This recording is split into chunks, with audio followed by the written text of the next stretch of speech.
Assalamualaikum warahmatullahi wabarakatuh. Salam sejahtera untuk kita semua. Merdeka. Merdeka.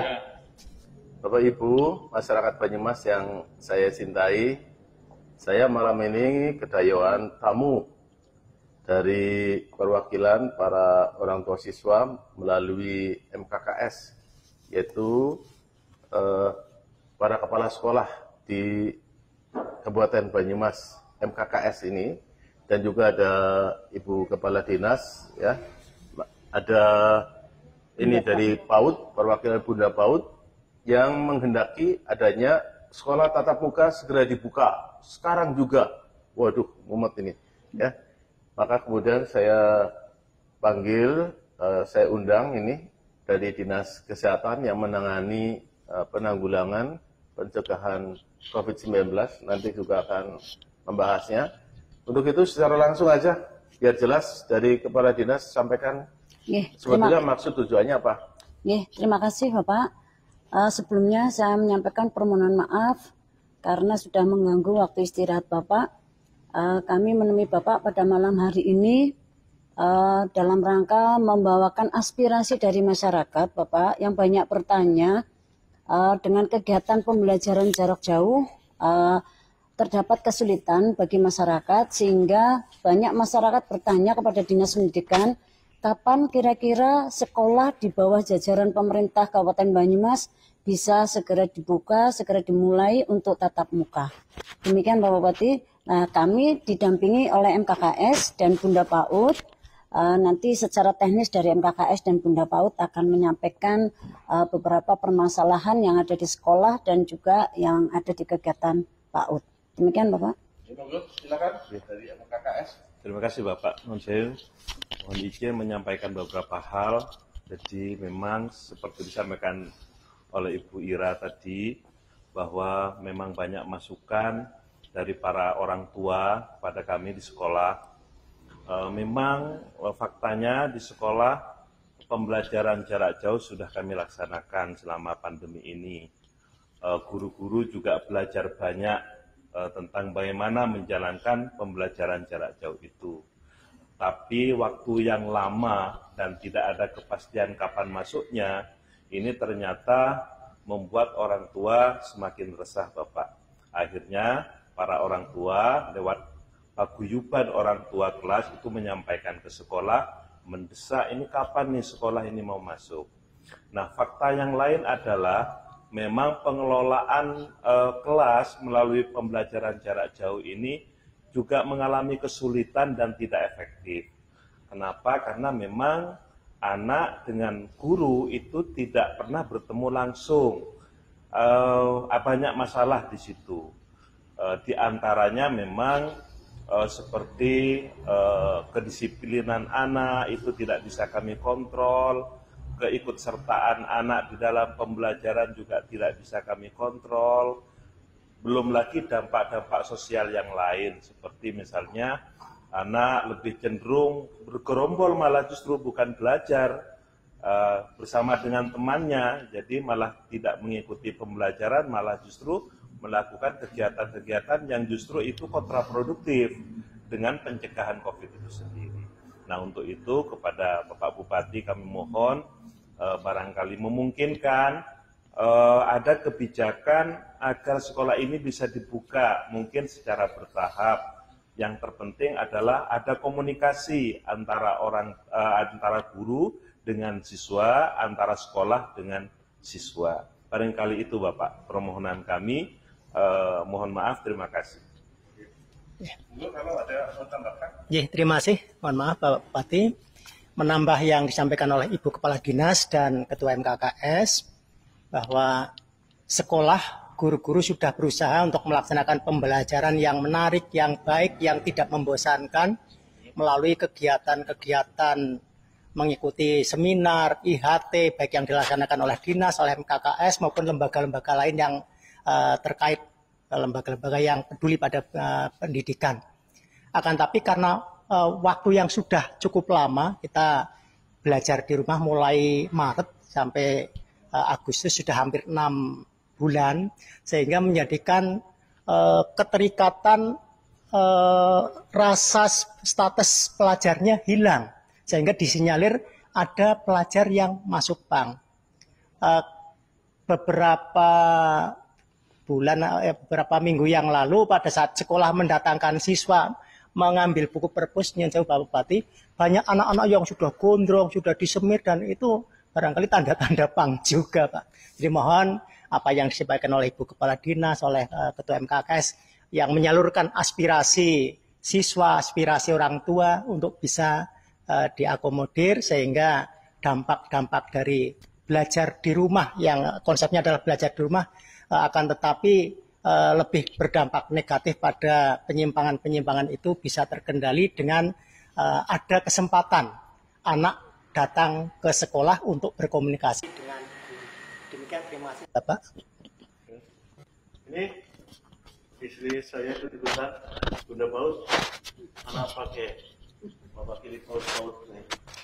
Iya, saya beberapa kali ada keluhan baik dari para tutor PAUD, guru PAUD, orang tua. Ini banyak sekali yang meminta juga tatap muka. Dia pokoknya janji anak-anak pasti pakai masker. Pokoknya kita siap untuk mengawal anak-anak. Yang kedua, bimba-bimba AIUEO ini dibuka, sementara PAUD nggak boleh, tetapi bimba-bimba ini di beberapa wilayah ini dibuka, dan padahal ini kan tidak berizin, Ibu Ira, tidak berizin. Jadi meresahkan baik guru-guru PAUD maupun para orang tua yang mungkin tidak bisa masukkan ke bimba. Nah, ini harus bagaimana, karena mereka juga sudah stres, para orang tua juga stres, anak-anaknya di rumah saja, anak-anaknya nangis, kepengen ketemu gurunya, kepengen ketemu teman-temannya gitu, karena mungkin anak-anak PAUD kan tidak bisa dibilangin. Mungkin itu saja. Oke. Untuk lebih jelasnya, saya ingin pendapat dari Dinas Kesehatan. Tegas saja nih, mereka minta untuk sekolah tatap muka segera. Jawabannya itu bagaimana nih kondisi di lapangan tentang penanggulangan COVID sekarang? Ya, sebelumnya mohon maaf Pak Bupati, kami perlu menginformasikan kepada Bapak, kepada Bu Ira, kepada MKKS dan Bunda Paut bahwa kasus positif COVID sampai sekarang masih terjadi terus, dan sudah kita hitung RT-nya, angka reproduksi virusnya masih di atas 1, artinya menurut WHO kalau masih di atas 1, pandemi COVID belum terkendali. Kemudian angka positivity rate-nya juga kita hitung, Banyumas sekarang rata-rata memang di bawah 5, karena ketentuan WHO kalau di bawah 5 sebenarnya sudah risiko rendah. Tapi pernah meningkat sampai 12, karena kejadiannya juga kadang-kadang begitu ada hasil positifnya banyak. Kemudian yang ketiga, pertimbangan kedisiplinan masyarakat. Ternyata operasi masker juga Pak Bupati menemukan yang positif swabnya tiga orang ya. Atas dasar itu Bapak, kami memberikan masukan secara epidemiologi di Kabupaten Banyumas bahwa kami belum bisa merekomendasikan atau mengizinkan bahwa anak sekolah bisa masuk sekolah dulu, ya, Bapak. Tegasnya itu tidak boleh atau belum boleh? Belum boleh, Bapak. Belum boleh. Karena akan kita evaluasi ke depan, 14 hari ke depan semenjak tanggal 30, kalau memang nanti angkanya semakin membaik, bisa dipertimbangkan pada 14 hari ke depan mungkin harus dibuka secara bertahap, Bapak. Oke. Ada ketentuan-ketentuan tertentu. Ngaten, Bapak? Oke. Jadi jelas sekarang dapat saya simpulkan bahwa satu, kita sudah mendengar langsung keluhan dari orang tua murid dan juga para guru. Bapak Ibu semuanya menghendaki sekolah tatap muka di dalam kelas untuk bisa segera dimulai. Tetapi saya juga menimbang kondisi real sekarang dari Dinas Kesehatan belum memungkinkan atau sekarang itu tidak boleh. Tapi siapa tahu nanti setelah 14 hari itu boleh. Oleh sebab itu beriringan ya, sambil menunggu 14 hari ke depan, saya minta dipersiapkan aja ya. Nanti keputusannya nanti. Jadi strateginya begini. Nanti hari Senin berarti tanggal 10 ya. Ini tolong dari para guru, kepala sekolah ini, juga dari Dinas Pendidikan, ya, dari Dinas Kesehatan, bersama-sama membentuk paswas atau tim, ya, tim untuk membuat SOP. Presentasikan di depan saya. Yang pertama adalah kemungkinan besar satu sekolah tapi lapang, sekolah lampang dari sekolah di alam, ya, itu untuk pembinaan karakter. Itu serasa bisa. Yang kedua adalah home visit, guru yang datang ke rumah-rumah murid dengan jumlah maksimal 5 orang, ya. Kemudian yang ketiga, kemungkinan ada tatap muka di dalam kelas, dengan kelasnya harus dicek dulu bahwa sirkulasinya itu lancar, bagus, dan tidak pakai AC. Juga tidak boleh ada meja, ada kursi-kursi aja. Nanti dicek, harus sesuai dengan keputusan 4 menteri, ya. Itu harus penuhi betul. Dan jumlah kapasitasnya itu maksimal 1/3 dari kapasitas yang ada biasa. Itu misalnya biasa 30, maka itu menjadi 10 orang, 10 aja per kelas, ya. Itu sesuai dengan instruksi Pak Gubernur, ya. 10 aja per kelas, ya. Kemudian itu tolong buat SOP-nya juga. Dan itu mungkin hanya bisa berlaku untuk SMP dan SD itu kelas 4, 5, 6. Sedangkan 1, 2, 3 dan juga PAUD jangan dulu. Nanti kita akan bahas gelombang berikutnya setelah kini dapat kita selesaikan dengan baik dan dapat kita kontrol dengan baik. Nanti juga harus ada program yang untuk mengontrol semuanya secara real time setiap hari, supaya kalau ada pelanggaran-pelanggaran dapat kita atasi bersama. Dan juga untuk bimbel-bimbel AIU-EO itu nanti harus ditertibkan. Nanti jadi pengiren-iren, ya. Itu sebetulnya tidak boleh. Nanti Dinas Pendidikan sama Satpol PP sama Dinas Kesehatan mengecek kondisi di lapangan. Saya minta masukkan data-data yang bimbel AIU-EO itu ada di mana saja, ya.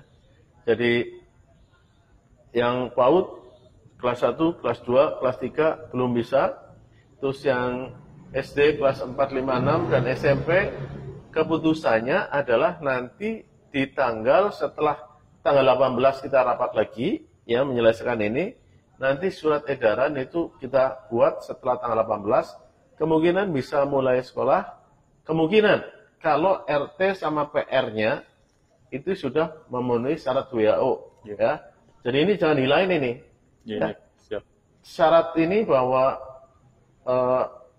reproduksi rate-nya sama positivity rate-nya masuk persyaratan WHO. Iya, Pak. Itu masuk, maka tanggal 24 kemungkinan boleh. Tapi kalau tidak masuk, maka mohon maaf, itu tidak bisa kita penuhi. Jadi kita masih nunggu sampai 2 kali rapat, tanggal 10, tanggal 18, nanti keputusannya surat edaran adalah setelah tanggal 18 dan bisa masuk tanggal 24. Itu paling cepat. Oke, ada lain lagi? Clear?